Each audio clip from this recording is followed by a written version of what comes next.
Inaugurata questa mattina l'area archeologica di San Mauro a Noventa di Piave, l'evento giunge a conclusione di un progetto articolato avviato dalla Soprintendenza per i beni archeologici del Veneto nel 2009 in collaborazione con l'amministrazione comunale, la parrocchia di San Mauro Martire e con il sostegno della società MacArthur Glen Noventa di Piave Designer Outlet. Il nostro obiettivo è che venga tramandato quello che qui c'è stato dal primo secolo a.C. Diamo un futuro al passato di Noventa. Le indagini sul sito erano iniziate nel 1979, poco dopo la scoperta fortuita avvenuta durante i lavori per la costruzione di un edificio residenziale. Da lì sono iniziati quindi gli scavi che hanno messo in luce le fasi edilizie di edifici del periodo tardo repubblicano, ovvero del I secolo a.C., e tardo imperiale, del IV secolo d.C., mentre per gli impianti ecclesiastici si va invece dall'VIII-IX secolo d.C. al XVII. Un'attività di ricerca ma anche di valorizzazione di un sito del comune.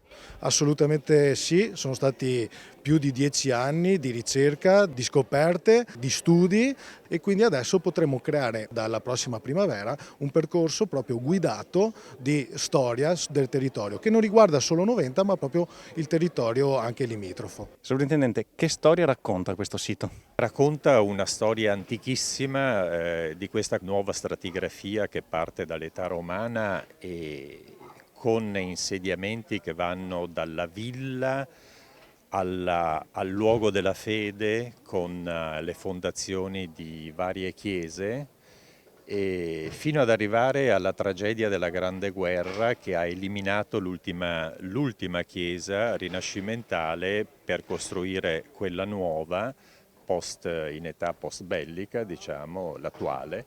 Questa storia ci permette anche di guardarci intorno e vediamo il fiume, che è la strada del porto che era proprio qui davanti all'area archeologica, quindi anche il rapporto dell'edificio romano rispetto all'acqua va letto in maniera integrata, in maniera più ampia, insomma è una storia fantastica. Grazie ai fondi comunitari messi a disposizione dalla Regione del Veneto sono stati poi progettati e realizzati gli interventi di restauro e valorizzazione del sito con il continuo supporto economico anche della società MacArthur Glen. La nostra vocazione nei confronti dei territori nei quali operiamo non ci vede soltanto finanziare progetti e opere e poi stare lontano dall'implementazione pratica, per cui ci piace essere parte delle attività dei territori, ci piace contribuire alla valorizzazione, quindi non solo dal punto di vista economico-finanziario ma anche poi implementativo. Con l'archeologia c'è sempre qualcosa da scoprire per cui sorprendersi. Ha detto una cosa molto interessante, sembra semplice ma in realtà credo che sia proprio il senso della disciplina archeologica. L'archeologia la si vede, oltre ai musei, la si vede nel nostro territorio all'aperto.